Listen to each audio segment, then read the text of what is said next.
Order! Order! You are an incorrigible delinquent at times. Behave yourself, man!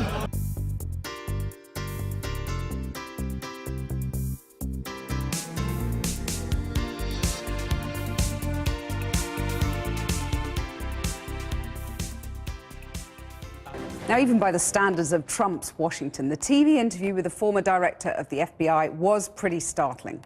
James Comey, who was fired by the US president last year, told ABC News that he believed Donald Trump was a liar who was simply unfit for office. He also said it was possible the Kremlin has compromising information about the president. Our Washington correspondent Kylie Morris has this.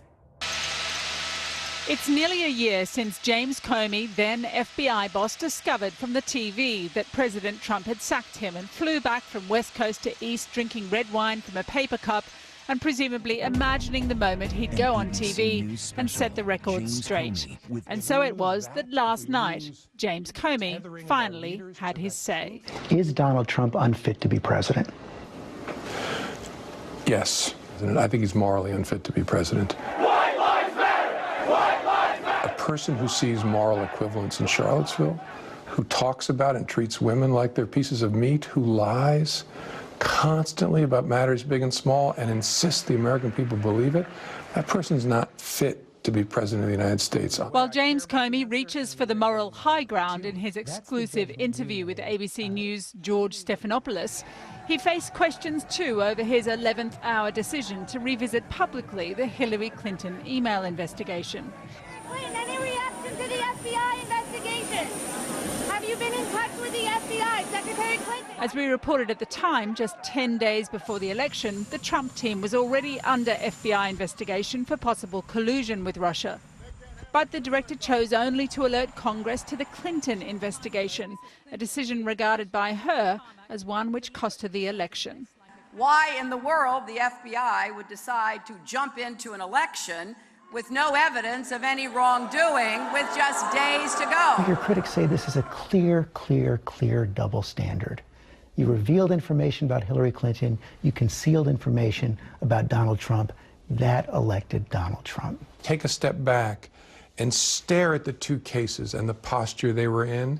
The Hillary Clinton email case was public, and the counterintelligence investigations trying to figure out whether a small group of people, not Donald Trump, we were not investigating Donald Trump, whether this small group of Americans was coordinating anything with the Russians.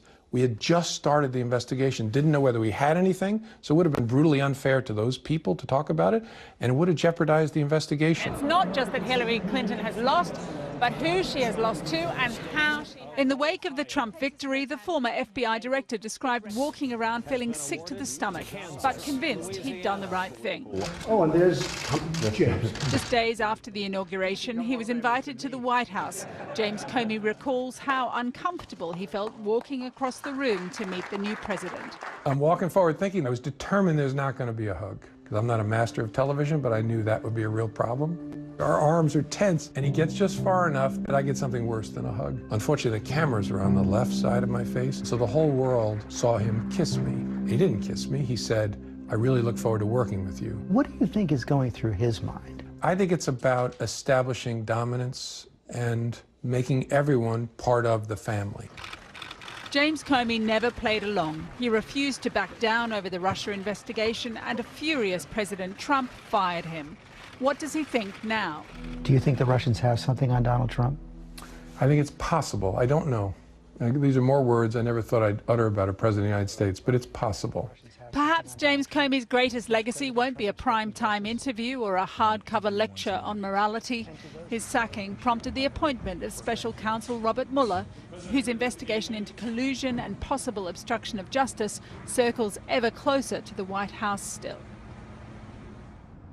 Now, President Trump's reaction to the interview on Twitter today has been relatively muted, but on Friday he called Comey a slimeball and a liar, so perhaps there's not much more to say. Kellyanne Conway, of course, who is his senior advisor, that has, though, been out on the networks, again calling him a liar, saying that he's just a disenfranchised former employee desperate to sell some books. Sarah Huckabee Sanders, who's the White House spokesperson, has said that the president only, in fact, saw bits and pieces of the interview last night. But I've got to say, the focus in this this moment has shifted slightly from James Comey and Donald Trump onto Michael Cohen, who is President Trump's personal lawyer. Now, Michael Cohen's offices last week were raided by the FBI, his offices and indeed his hotel room. There is now a hearing underway in New York with a judge considering whether or not federal prosecutors should have access to the materials that they gained with those raids. The president has been raging about all of this, saying that this is the end of attorney-client privilege. Certainly Stormy Daniels is there as well. Michael Cohen perhaps best known for the fact that he gave $130,000 in a payment to Stormy Daniels just a few days before the election on the basis of her having an alleged sexual relationship with President Trump some years earlier. So a great deal of interest in what that judge decides and what those materials might yield. Indeed, Carl, I'm sure there'll be plenty more tomorrow. Thanks very much.